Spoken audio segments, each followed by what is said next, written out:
J'espère que vous allez bien, j'espère que vous vous portez bien. Abdelmajid Tebboune, le président de la République, vient d'achever une visite importante en Rome, en Italie, une visite qui a duré 48 heures, qui a été commencée le 22 juillet, avant-hier. Aujourd'hui, au moment où je vous parle, il a pris l'avion pour rentrer à Alger. C'est la deuxième visite après celle de mai 2022 en Italie. C'est une visite qu'on peut qualifier d'historique et d'importante pour une raison simple, c'est qu'aujourd'hui Rome est la seule issue de secours du régime algérien ou d'Alger. Rome sauve Alger. Rome est la véritable bouffée d'oxygène d'Alger en Occident. Rome et l'Italie sont aujourd'hui le véritable allié et ami et partenaire stratégique du régime algérien et de l'Algérie tout court, pas uniquement du régime et de l'Algérie tout court, faut être honnête. Les relations algéro-italiennes ont gagné en profondeur stratégique. On peut dire que ce que Tebboune a fait avec l'Italie, c'est un très bon coup. L'Italie est aujourd'hui le seul interlocuteur qui parle directement avec l'Algérie, qui permet à l'Algérie de ne pas être un pays isolé en Méditerranée et en Occident, et qui permet à l'Algérie de respirer et d'avoir des relais en Europe, des relais importants en Occident, d'avoir une soupape de sécurité, parce que ça reste quand même un pays occidental extrêmement important. L'Algérie qui a eu depuis 2020, qui a souffert d'un isolement géopolitique et diplomatique, d'un recul important sur la scène géopolitique mondiale à cause de ses défaites, on va dire, il faut le reconnaître, sur la question du Sahara occidental et l'alignement de plusieurs pays importants occidentaux, notamment les États-Unis d'Amérique, l'Espagne et la France, et plus tard un petit peu la Grande-Bretagne et depuis quelques jours le Portugal sur les positions marocaines. Et les disputes et les bagarres de l'Algérie avec les Émirats arabes unis, certains pays importants du monde arabe, comme l'Arabie saoudite, avec les relations froides avec l'Arabie saoudite et l'Égypte. On a vu que la Russie et la Chine ont tourné le dos à l'Algérie, préférant les pays, l'Arabie saoudite et la Chine. D'ailleurs, l'échec de l'Algérie à intégrer les BRICS en 2023 et le fait que l'Algérie a été doublée, les puissances des BRICS, notamment la Russie et la Chine, ont préféré à l'Algérie les Émirats ou l'Arabie saoudite ou l'Égypte. Durant ces 5 dernières années, on a eu pas mal de désillusions. On a eu pas mal de défaites sur le plan diplomatique et géopolitique et on a été déclassé, faut le reconnaître, par d'autres pays importants dans la région, notamment que ce soit les Émirats, l'Égypte, sur la scène africaine, la montée en puissance de l'Éthiopie, et puis la rivalité algéro-marocaine, on avait perdu énormément de points, il faut le reconnaître, concernant la question du Sahara occidental, et depuis la reconnaissance des États-Unis d'Amérique de la Marocaine du Sahara occidental, le Maroc a bombé le torse et il est monté extrêmement en puissance. Aujourd'hui, il faut le reconnaître, grâce à cette relation solide que Abdelmajid Tebboune a construit avec l'Italie, l'Algérie a fait de la résistance et permet de se replacer, de continuer à garder une attache avec l'Occident. L'Italie, c'est pas n'importe quoi, l'Italie, c'est pas n'importe quoi. L'Italie, c'est la deuxième puissance industrielle de l'Union européenne. Elle est considérée aujourd'hui comme un pays plus industrialisé que la France. L'industrie italienne, elle est en meilleure forme. L'économie italienne en général, elle est en meilleure forme. Certes, c'est la troisième puissance économique après la France et l'Allemagne, après l'Allemagne et la France en termes de PIB, mais en termes d'industrie d'exportation, elle dépasse la France aujourd'hui, l'Italie. L'Italie, depuis 2022-2023, elle est parmi les 5 plus importants pays exportateurs à travers le monde. Et elle est classée aujourd'hui régulièrement parmi les 3 pays les plus industrialisés de la zone euro, dépassant même la France. Elle est aussi la 5e destination touristique au monde. Elle fait partie des 10 pays les plus riches du monde. Elle fait partie du G7. C'est l'un des piliers de l'Union européenne. Et avec Giorgia Meloni, depuis 2022-2023, et l'arrivée au pouvoir de Giorgia Meloni, force est de constater, que l'Italie est rayonnante. L'Italie est rayonnante. Elle a de très bonnes relations avec les États-Unis d'Amérique, la Maison Blanche notamment Donald Trump. Elle a approfondi, elle a fait une stratégie très intelligente en Afrique, notamment l'Italie est en train de devenir un pays très attractif, très attrayant et qui s'attire les bonnes faveurs de beaucoup de pays africains. C'est pas un pays qui a un passé colonial très très lourd, même s'il y a eu des tentatives de colonisation italienne en Éthiopie, en Érythrée. C'est un pays en Libye.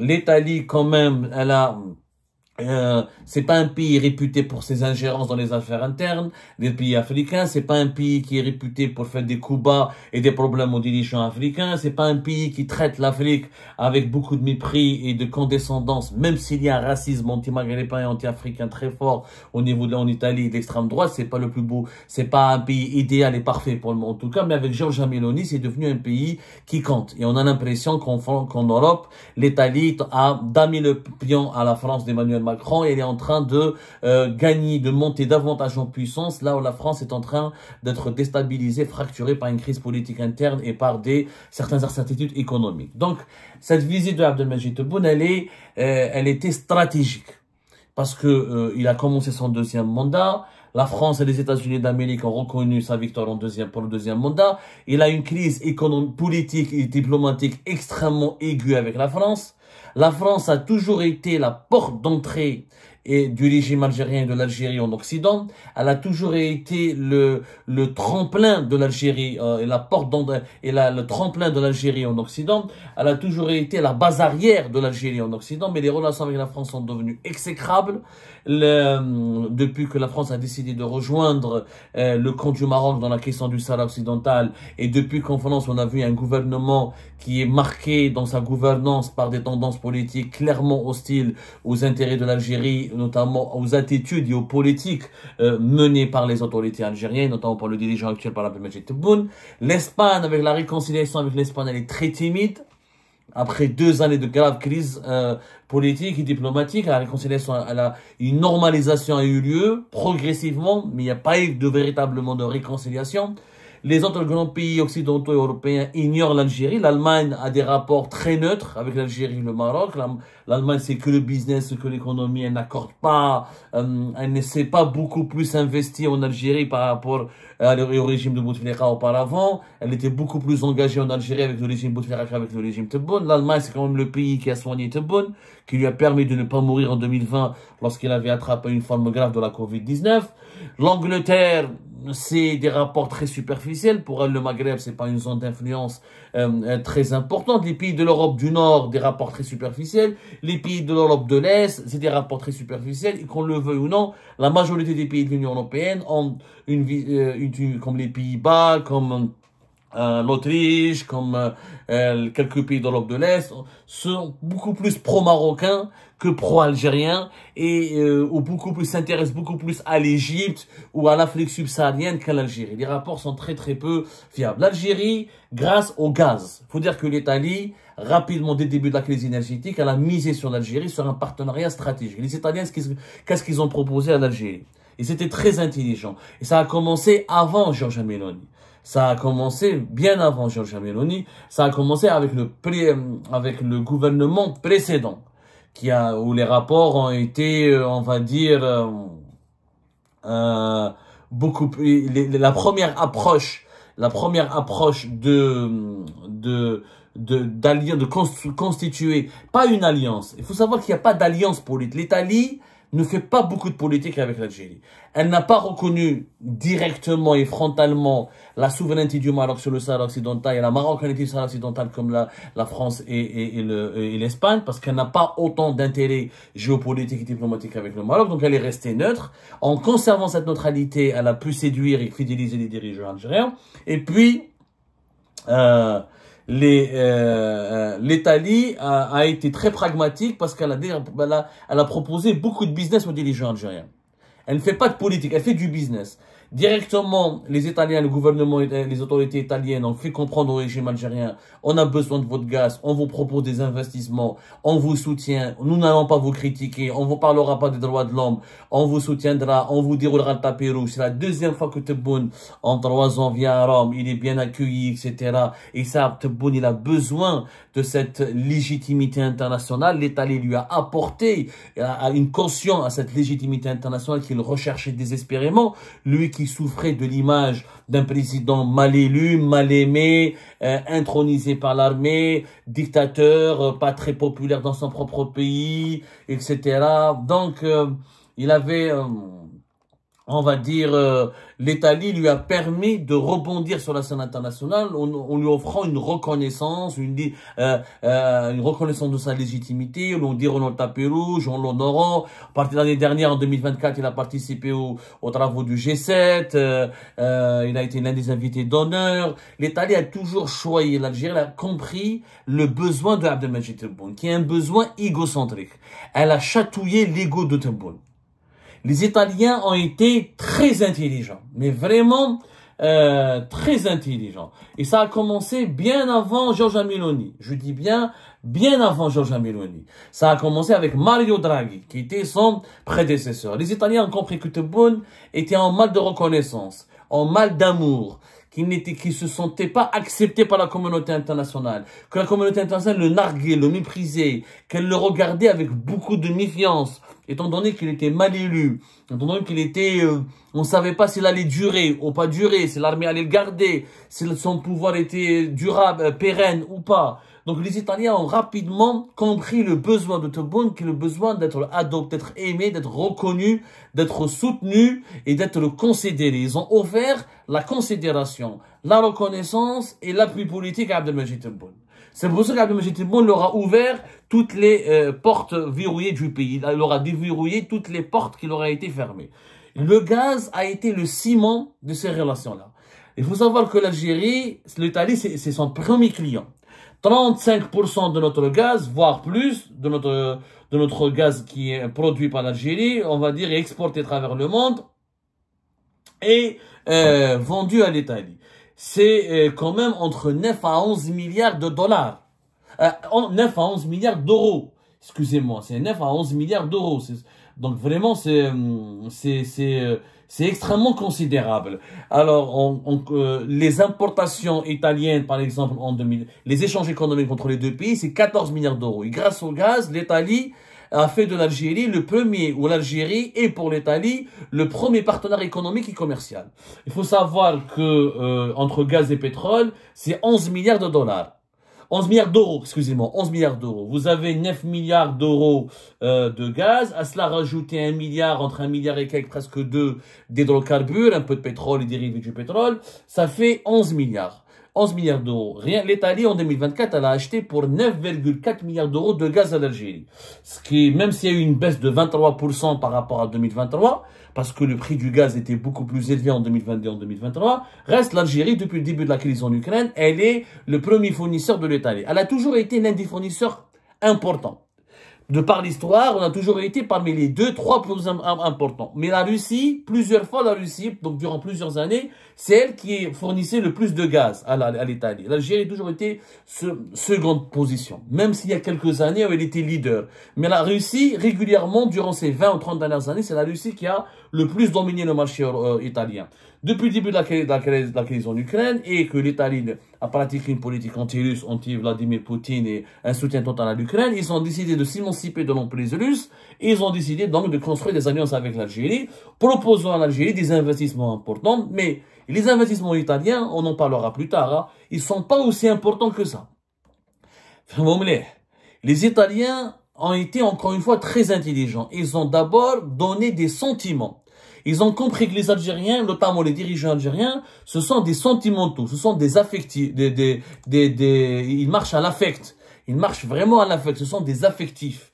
Donc, ils leur ont montré que l'Italie les adopte, les soutient. L'Italie ne les conteste pas. L'Italie ne les critique pas. L'Italie n'abrite pas d'opposants algériens sur son territoire. L'Italie n'abrite pas de mouvements politiques très critiques ou de mouvements politiques très, on va dire, qui dérangent ou qui menacent les intérêts du régime algérien. L'Italie, la communauté algérienne en Italie, c'est quelques milliers, c'est à peine 50 000.